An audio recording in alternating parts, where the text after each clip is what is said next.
Georgia. Black man while in custody at a Georgia jail dies.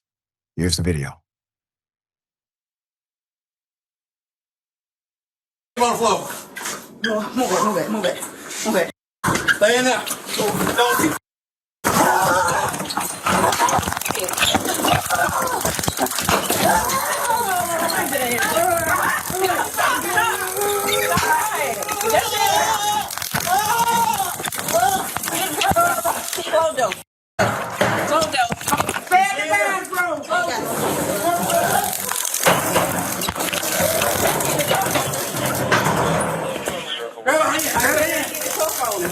Get a car. I ain't got keep tasing. Keep ya. I ain't got no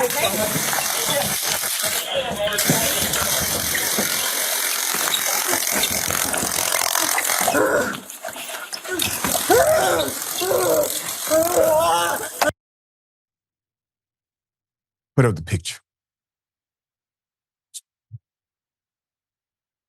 He's in a controlled environment. The most controlled environment possible.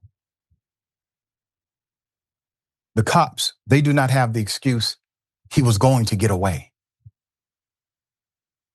He's a fleeing felon. He's inside of the jail. He has on an orange suit, which means he's been processed in, which means you have all of his information, his fingerprints. He has been assigned a cell. If you would have just stood back, where is he going? He's on the floor. According to the press release made by the Davis Bozeman Johnson law firm, and we had Mr. Attorney Davis on the program last week, remarkable attorney, and the Fitzpatrick law firm in Macon, Georgia. Prior to the 1-year anniversary of his death, the legal team is representing the family of Mr. Stephen Fossett, formerly, submitted a presentation of claims to the Bibb County authorities outlining the circumstances surrounding Mr. Fossett's tragic and preventable death while in custody at the Bibb County Jail. The man should be alive. He's at the Bibb County Jail. Was at the Bibb County Jail when this happened. Bibb County is located in Middle Georgia. May 25th, 2024, Stephen Fossett, a 42-year-old man weighing approximately 115 to 120 pounds, died while in custody at the Bibb County Jail as a direct result of gross negligence, excessive use of force, violation of Americans with Disabilities Act, and the failure of deputies and medical staff to appropriately respond to his known mental health condition and provide him reasonable accommodations under the Americans with Disabilities Act. Mr. Fossett was experiencing a clear mental health crisis in the shower area of the J100 General Population Unit. He appeared disoriented, agitated, and under distress. Despite long-standing knowledge among Bibb County staff of Mr. Fossett's mental health history, no immediate and no appropriate mental health intervention or reasonable accommodations were provided.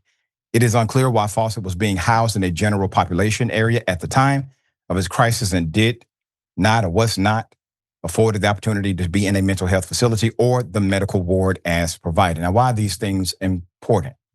They are imperative to cause and effect. You have gross negligence by the staff. You have misclassification of the incarcerated individual by the county.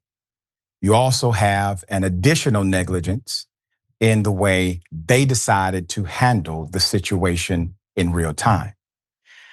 The fact that he has a clear and noticeable mental health dilemma historically and at the time of this incident, he has protections under the Disability Act, which is a federal law, and should qualify this case for federal standing immediately.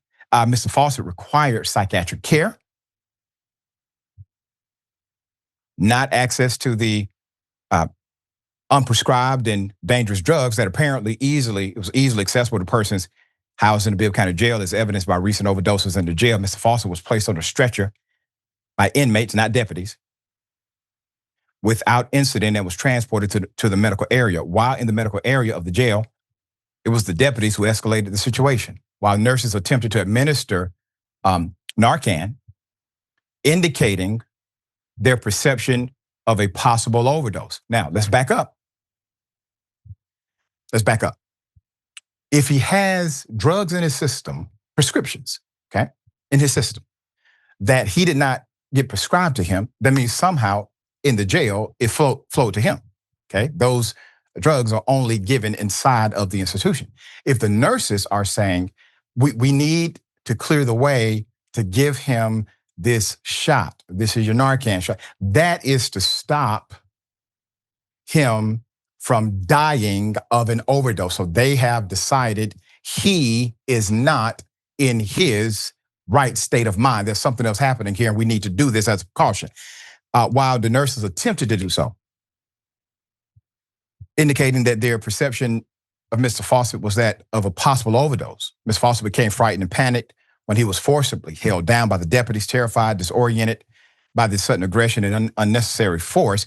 Mr. Fossett broke free, began running around the medical area. According to the official narrative, Mr. Fossett, while barefoot, confused, and weighing barely 115 pounds, was then tackled, tased multiple times, physically restrained by the multiple deputies, including Deputy Hutchins, Corporal Florney, and Corporal Wilson. Despite Mr. Fossett's clear signs of medical and psychiatric distress, the response was centered on physical force rather than de-escalation, medical intervention, or providing reasonable accommodations under the American with Disabilities Act. Deputies can be heard cursing at Mr. Fossett, calling him the B word. One deputy can be heard yelling, quote, "Keep tasing him." Another deputy can be heard yelling, "Mother release," end quote. Another one, at one point, after being tased and held to the ground with the body weight of at least 4 deputies, Mr. Fossett stopped moving. Even then, staff prioritized handcuffing him rather than immediately rendering emergency medical aid. After being subdued and handcuffed to the stretcher, the deputies began talking among themselves and not monitoring his condition, as they even bragged about their excessive use of force. Quote, "We done drew that fire on his ass," end quote. He became unresponsive and stopped breathing. He was eventually transported to Atrium Health, where he was pronounced dead May 25th, 2024, 2:32 p.m. Put up the family. 3 months after his death, the family of Stephen Fossett stood outside of the Bibb County Jail, calling for answers in Fossett's death. Fossett's mother, Paula Platt, said as she fought back tears, quote, "Stephen was extremely quiet. He was a praying man. He prayed a lot." Platt said Fossett has been battling schizophrenia for 20 years. But despite his troubles, she said her son did not deserve to die behind bars. Quote, "Even when he was out and having his crisis, he would always say, 'Mama, I'm okay because I prayed,'" Platt said. He would always come in, and first thing he would do, he would open the door and say, "Y'all okay? And I love you. I miss him so much." Put up the sheriff. Bibb County Sheriff David Davis, the county's response, they said the taser, quote, "had no effect on Fosset." That's according to CBS 13 WMAZ News. Sheriff, the buck stops with you. You obviously are a feckless leader. I met the previous sheriff of Bibb County, much better man than you. I don't know you. And I know you now. So this is going to be an ongoing saga, ongoing story until justice is served for this family. All right, Jackson, A lot of twists and turns, very emotional story. What say you? A lot of twists and turns, but at the same time, very straightforward that they just tortured this man to death. There's no way that you really can effectively see somebody's humanity, no matter what they did, really, for you to just kind of continue and continue. There's some type of switch in all of us, hopefully, if you're not too broken or too emotional at the time to stop, because it's not really inherently part of us to want to take a life. Now, obviously, things are complicated depending on how people grow up and whatnot, but these people are supposed to be in a position to defend people who are in these jails, who are in these prisons. And there's a couple things that I really want to point out. First and foremost, that you said that this man weighed between 115 and 120 pounds. That is so small. Like, you don't need 8 tasers to subdue someone like that. I could subdue someone like that by myself without any type of extra force, because that's just a small person. So for you to sit there and tase somebody who doesn't even crack 130, what are you doing? What type of training do you have? But also, unfortunately, these types of positions, if you're a prison guard, and you see this often in nursing homes too, can attract predators, because they're dealing with individuals who are kind of outcasts of society, or individuals who the general public may not really care for or have much of a heart for or concern for. So they can often get away with stuff like this. This was caught on camera. They weren't able to shy away from the effects of the public seeing this, but this oftentimes does happen. And in nursing homes, a lot of people just get dumped in there. Older people in someone's family, we just gonna put them in a nursing home, and that's where they are. So nobody's coming to see them. So this really, I think, alludes to a staffing issue just in law enforcement across America in general, whether it be police officers or prison guards. The staffing is a huge issue.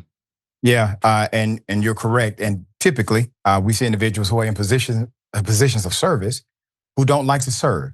There are great people in positions of service who like to serve. And there are others who would like to be in those positions. So if you don't like to serve, don't be in that damn position. Get another job. All right, we'll bring you updates as they come.